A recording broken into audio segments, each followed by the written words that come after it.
दोस्त, अच्छी क्लासेस। मैं आपका अपना टीचर सौरभ पांडे लेकर आया फिजिक्स की कुछ महत्वपूर्ण टॉपिक जो हमने पिछली वीडियो में देखा था। तो आपका समय न लेते हुए हम सीधे टॉपिक पर बात करते हैं।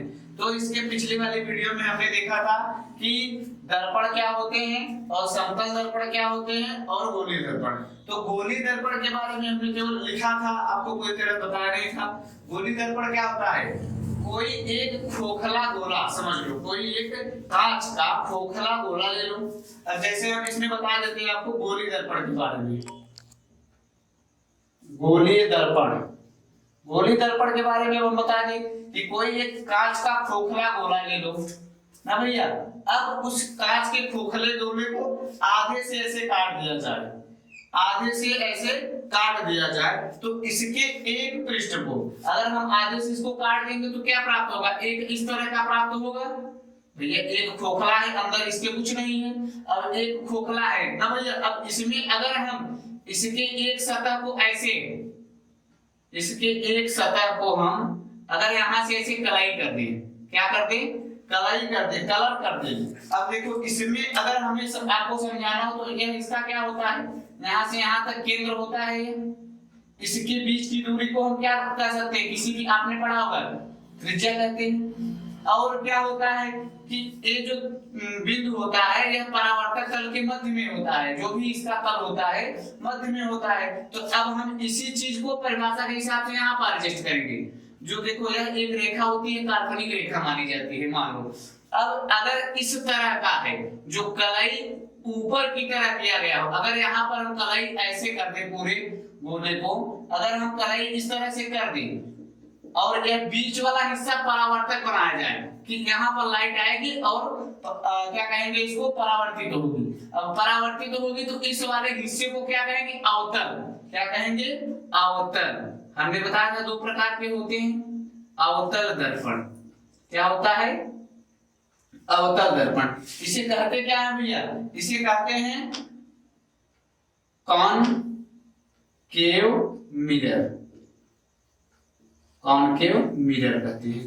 अब इसमें देखो कि जब प्रकाश आपतित होता है, पर इसकी परिभाषा यही हुई कि किसी एक खोखले गोले को इस तरह से कलाई किया जाए कि जो उसका परावर्तक तल होता है उसके विपरीत में, परावर्तक तल जो होता है, परावर्तक तल हो गया पूरा, इसके विपरीत में कलाई इस तरह से किया हो कि उभरे भाग में क्या किया जाए भैया? यहाँ पर हमारे इसकी शॉर्ट में परिभाषा लिख देता कि गोलीय दर्पण में यदि उभरे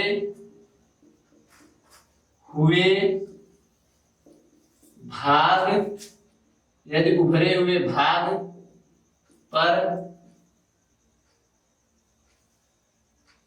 कलाई किया गया हो तथा दूसरा पृष्ठ दबा वाला पृष्ठ है भैया, दूसरा पृष्ठ परावर्तक बनाया जाए तो इस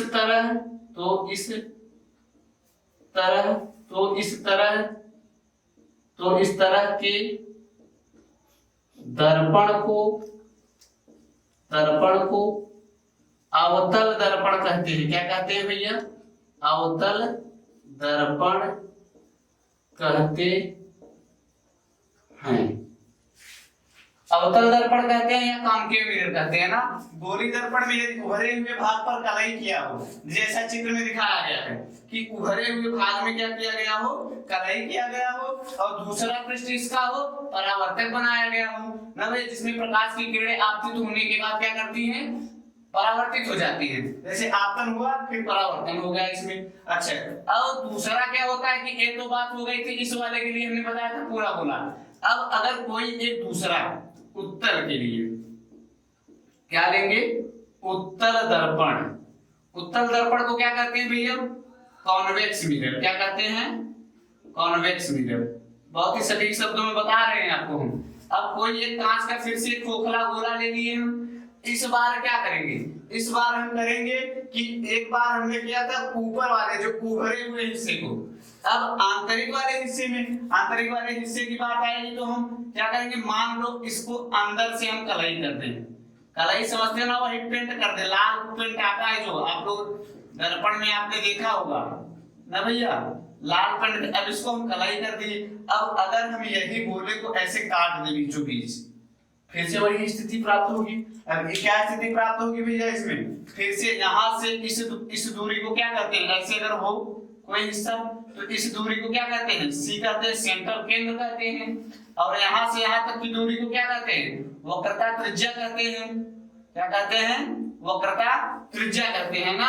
अब इसके अकॉर्डिंग हम सेट करते हैं क्या, कि अगर इसको अलग ले आकर यहाँ पर लिखें तो कैसा होगा, ऐसे होगा। अच्छा, अब ऐसे लिखे हम तो इसमें देखो क्या होता है कि यह उभरा हुआ भाग आता है। क्या आता है, उभरा हुआ भाग। और जो इसका दूसरा पृष्ठ होता है जिस पर कलई किया है, यह दबा हुआ भाग होता है। अब देखो इसमें कंफ्यूजन होने की जरूरत नहीं है।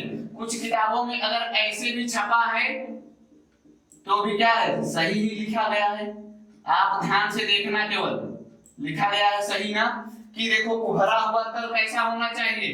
अच्छा, एक शब्द का इसमें उपयोग, उत्तल कह रहा है तो अपने दिमाग में फिट कर लो, उत्तल ऊ से शुरू होता है, और उभरा हुआ भी किससे शुरू होता है, ऊ से शुरू होता है। तो दोनों ऊ से शुरू हुआ है तो एक अपने दिमाग में अगर आप सेट कर लेंगे कि उत्तल उभरा हुआ, तो हमेशा उभरा हुआ तल से प्रकाश का परावर्तन होता है ना भाई। इसमें बात तो उत्तल का मतलब होता है, उत्तल यहाँ से ऊ बराबर लिख देंगे उत्तल, और ऊ मतलब होंगे उभरा हुआ तल। अब इसी को हम परिभाषा में लिखे अगर, तो यहाँ पर लिख रहे हैं गोलीय दर्पण, गोलीय दर्पण में यदि दबे हुए भाग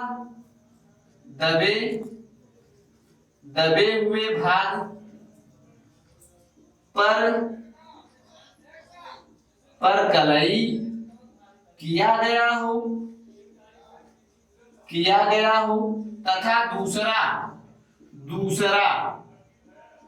उभरा वाला हिस्सा, कौन सा हिस्सा, उभरा वाला हिस्सा जो है पूरा, उभरा पृष्ठ परावर्तक बनाया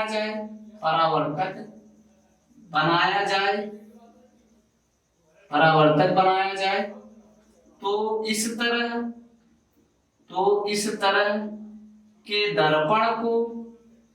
तरह के दर्पण को उत्तल दर्पण कहते हैं। क्या कहते हैं, उत्तल दर्पण कहते हैं।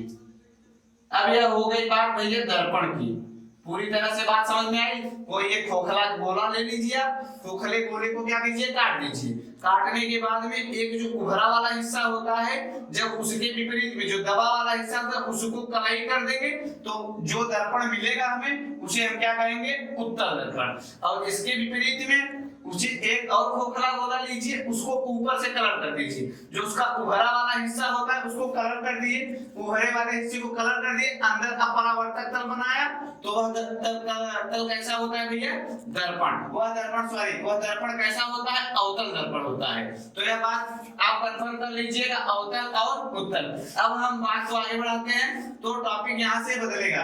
अब इसमें कुछ होते हैं मुख्य परिभाषाएं जो हम आपको बताएंगे कि इसमें यह वक्रता केंद्र कहाँ होता है, वक्रता त्रिज्या किसे कहते हैं। तो ये सब देखिए अभी इसको हटाने के बाद। तो अभी तक आप लोगों ने क्या देखा कि हमने अवतल दर्पण के बारे में बताया आपको कि गोलीय दर्पण में दो प्रकार होते हैं, अवतल होता है और उत्तल होता है। अब देखो, अगर अब हम इसमें कुछ महत्वपूर्ण पद होते हैं, क्या होते हैं, महत्वपूर्ण पद होते हैं। अब जैसे एक बात आती है इसमें ध्रुव, सबसे पहले आएगा कौन, ध्रुव। अब ध्रुव की बात आ गई तो हम कहाँ समझेंगे, देखो यह अवतल दर्पण है या उत्तल दर्पण है। अब इसमें भी ध्रुव और इसमें भी ध्रुव, तो ध्रुव कहाँ होता है, यह एक काल्पनिक रेखा खींची जाती है, क्या, इसको मध्य में इस मध्य में एक काल्पनिक रेखा खींची जाती है, वह जिस बिंदु पर काटती है, जब परावर्तक तल के मध्य बिंदु को क्या कहते हैं? दर्पण का ध्रुव कहते हैं। क्या कहते हैं? दर्पण का ध्रुव कहते हैं। इसे प्रायः P से लिखते हैं। यह हो गया ध्रुव, इसे प्रायः P से लिखते हैं। यह क्या होता है? परावर्तक तल के मध्य में। इसकी परिभाषा आपको लिखनी होगी, तो क्या लिखेंगे कि जब किसी दर्पण के अवतल या उत्तल दर्पण के परावर्तक तल के मध्य बिंदु को, परावर्तक तल के मध्य बिंदु को दर्पण का ध्रुव कहते हैं। इसे P से निरूपित करते हैं। तो हमने लिख दिया, अब यहाँ पर बता दिया आपको, यहाँ पर इसका ध्रुव होता है। यह एक काल्पनिक रेखा होती है जिसे क्या कहते हैं? मुख्य अक्ष कहते हैं। क्या कहते हैं? मुख्य अक्ष कहते हैं। इस रेखा को क्या कहते हैं? मुख्य अक्ष कहते हैं। यह भी लिख दिया हमने। अब इसको एक और तरीके से कह सकते हैं, इसको भी मुख्य अक्ष कहते हैं।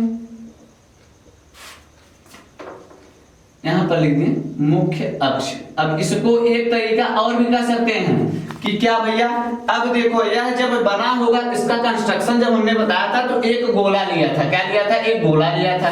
गोले में हम जानते हैं यहाँ पर इसका केंद्र होता है, यहाँ से यहाँ तक क्या कहते हैं? कोई वृत्त आपने पढ़ा होगा मैथ में ना, वृत्त के जो यहाँ इस बिंदु के चारों ओर चक्कर करता है, तो यहाँ से यहाँ तक की दूरी को क्या कहते हैं? त्रिज्या कहते हैं। तो इसमें त्रिज्या भी कहते हैं। तो इसे यहाँ से यहाँ तक एक गोला बना होगा, तो इस वाले बिंदु को जो यहाँ से इसकी दूरी होगी, जो यहाँ से इसकी दूरी होगी, इसे R कहते हैं। इसे क्या कहते हैं? R कहते हैं। इसे वक्रता त्रिज्या कहते हैं। किसे कहते हैं? इसको भैया, इस दूरी को यहाँ से लेकर यहाँ तक जिस पर यह बना हुआ है, गोलीय पृष्ठ जिसका पूरा भाग था, उसे वक्रता त्रिज्या कहते हैं। वक्रता त्रिज्या को प्रायः किससे निरूपित करते हैं? यहाँ पर होता है वक्रता त्रिज्या C। इस पॉइंट पर होते हैं क्या? इसमें कहाँ होता है? यहाँ पर केंद्र पर ना, सेंटर। तो इसे वक्रता त्रिज्या वक्रता केंद्र कहेंगे। क्या कहते हैं? वक्रता केंद्र कहेंगे। और वक्रता केंद्र से ध्रुव के बीच की दूरी को वक्रता त्रिज्या कहते हैं। परिभाषा में आपने लिखना चाहते हो तो लिख लीजिएगा कि वक्रता केंद्र क्या होता है कि यहाँ पर जिस खोखले गोले का भाग होता है, उसका जो केंद्र होता है वह क्या कहलाता है? वक्रता केंद्र कहलाता है। और वक्रता त्रिज्या किसे कहते हैं? इसको कि वक्रता केंद्र को ध्रुव से, वक्रता केंद्र को ध्रुव से मिलाने वाली जो दूरी होती है, जो इनके बीच की दूरी होती है, उसको वक्रता त्रिज्या कहते हैं। तो तीसरा पॉइंट भी आपका बन गया, वक्रता त्रिज्या। अब वक्रता त्रिज्या को प्रायः कैपिटल R से लिखते हैं और वक्रता केंद्र को प्रायः किससे लिखते हैं भैया? C से लिखते हैं। अब इसी तरह से इसमें भी होगा कि यहां से यहां तक की दूरी जो होती है, यहां से यहां तक की दूरी को क्या कहते हैं भैया? वक्रता, यहां पर लिखे तो ज्यादा बेहतर रहेगा, एक सिस्टम से चलते हैं ना। वक्रता त्रिज्या और वक्रता केंद्र, क्रम बदल गया है थोड़ा, आप लोग देख लीजिएगा उसमें, वक्रता केंद्र। लेकिन परिभाषाएं दोनों की सेम है। और वक्रता केंद्र को प्रायः C से निरूपित करते हैं, वक्रता त्रिज्या को प्रायः कैपिटल वाले R से, बड़े R से निरूपित करते हैं। अभी बात आती है इसमें फोकस। फोकस क्या होता है? फोकस क्या होता है भैया कि जिस बिंदु पर जब कोई प्रकाश की किरण मुख्य अक्ष के समांतर आती है, क्या आती है भैया? मुख्य अक्ष के समांतर। अच्छा, इसको जो मुख्य अक्ष है, चौथा पहले आप समझ लो मुख्य अक्ष क्या है।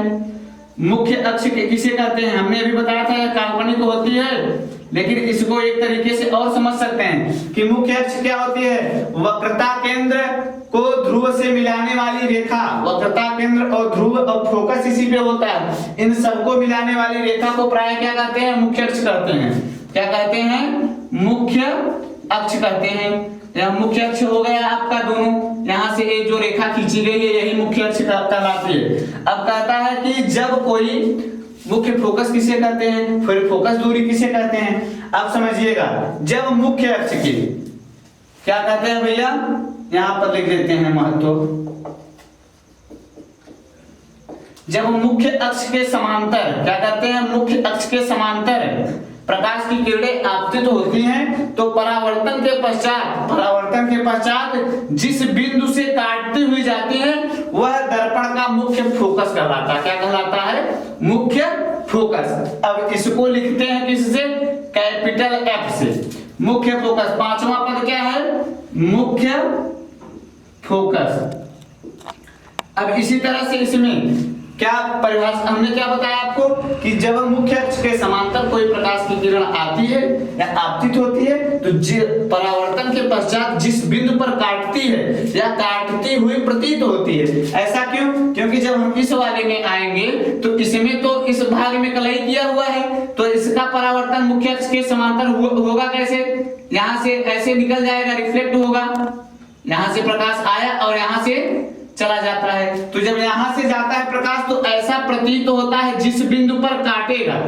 अच्छा, यह जो एक डॉटेड लाइन होती है यह आभासी की हम लोग सांकेतिक शब्दों में समझाएंगे आपको, जो प्रतिबिंब में बनेगा आपको महत्वपूर्ण होगा कि इसमें जो डॉटेड लाइन होती है आभासी का संकेतक है। तो एक्चुअल में मिल नहीं रहा है, वास्तविक लाइन और आभासी लाइन में अंतर समझिए। वास्तविक लाइन जो ए लाइन खींची गई है ये वास्तविक लाइन है। अब अगर कोई डॉट डॉट करके खींचा गया तो ये केवल आभास किया गया है, उसका आधा अधूरा मन समझो था कि ये लाइन खींचने की, पूरा मन नहीं था। तो जब पूरा मन नहीं था तो वास्तव में लाइन है ही नहीं, या तो केवल आभासी किया कि हाँ ऐसे ऐसे होगा ना। तो अगर आपको वास्तविक लाइन की बात आई तो देखो ये वास्तव में लाइन पूरी तरह खींची हुई है और काटी हुई है। और इसमें क्या हुआ है कि इसमें लाइन तो खींची गई है लेकिन काट नहीं गई थी क्योंकि यह आभासी लाइन खींची गई है। तो ऐसा प्रतीत हो रहा है कि मिल रही है, तो जिस बिंदु पर मिलेगी उसे कहेंगे क्या? मुख्य फोकस। अब देखो बात आ गई मुख्य फोकस की। इसे किससे लिखते हैं भैया? बड़े वाले एफ, कैपिटल एफ से। दोनों दर्पण में बता रहे हैं हम, आपको ध्यान से देखना। अब बात आती है फोकस दूरी की। किसकी? फोकस दूरी। अब केवल आपको समझना है फोकस दूरी क्या होता है, या पूरे महत्वपूर्ण पद जो होंगे इसमें से लगभग कंप्लीट। फोकस दूरी को प्रायः किससे निरूपित करते हैं? छोटे वाले एफ से। किससे? छोटे वाले एफ से। अब यह कहां होता है समझने की बात है कि जब फोकस यहाँ पर है, इसको कैपिटल एफ कहते हैं, फोकस यहाँ पर है, तो फोकस हमने बोला था जितनी भी दूरियां नापी जाती हैं सभी कहां से नापी जाती है? ध्रुव से। कहां से नापी जाएंगी? ध्रुव से, यहां से ना भैया, ध्रुव से सारी दूरियां नापी जाती हैं। तो यहां से यहां तक की जो दूरी होती है इसको फोकस दूरी कहते हैं। कहां से?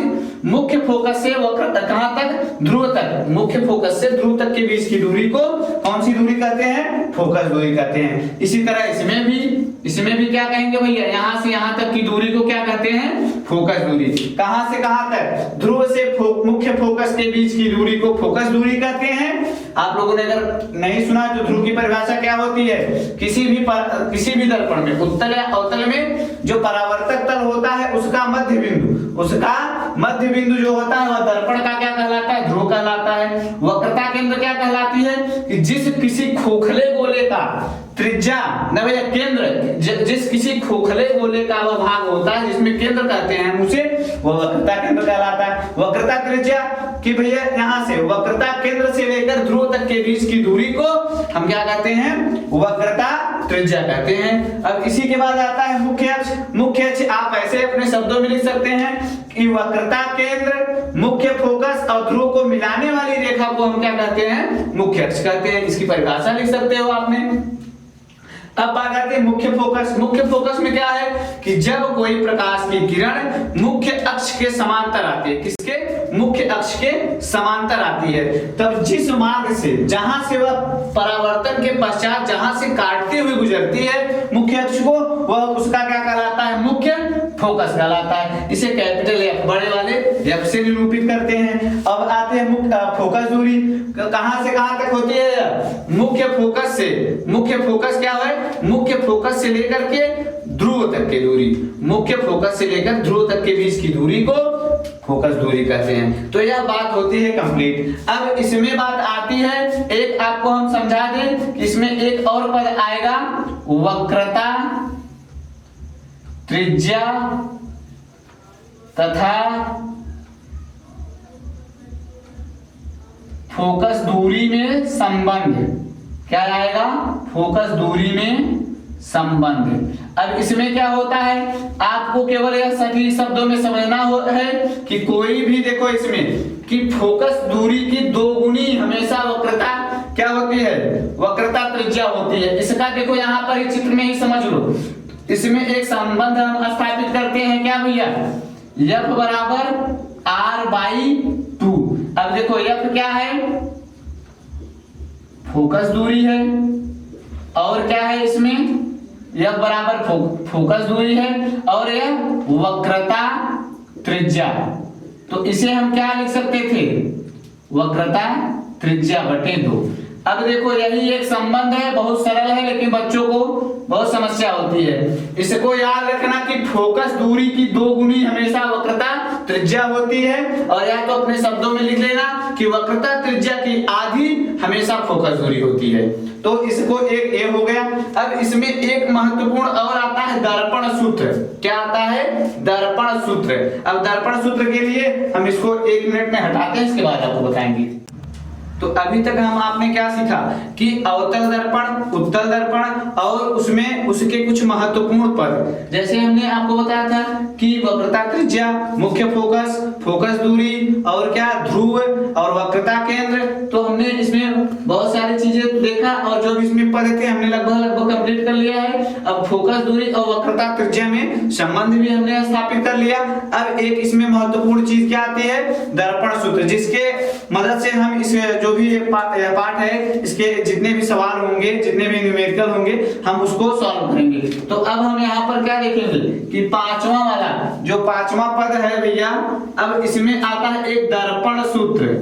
दर्पण सूत्र, अब दर्पण सूत्र है, दर्पण सूत्र तो 10th तक में केवल एक फार्मूला दे दिया जाता है, उसके अकॉर्डिंग हल करना है। लेकिन जब आप 12th में आएंगे तो इसमें एक प्रूफ आता है, जो इसका प्रूफ हम अभी तो नहीं करा रहे हैं, केवल आप जान लीजिए 1/f बराबर 1/v प्लस 1/u।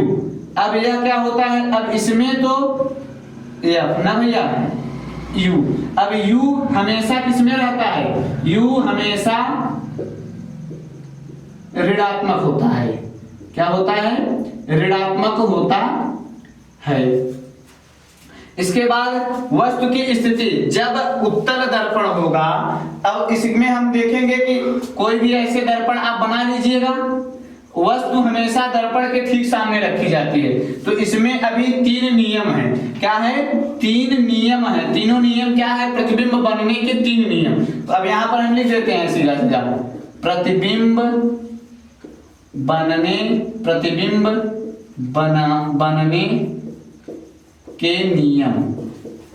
किरण आरेख द्वारा केवल बता रहे हैं, लिख नहीं रहे हैं, समझ लीजिएगा।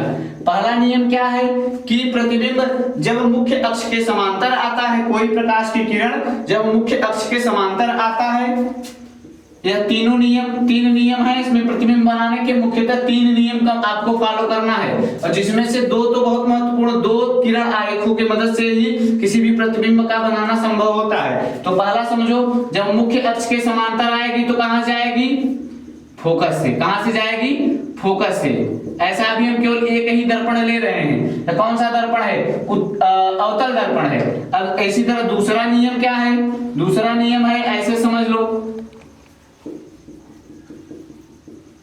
यहां पर फोकस होता है, यहां पर सी होता है, सी समझ रहे हो ना, वक्रता केंद्र, और यह मुख्य फोकस।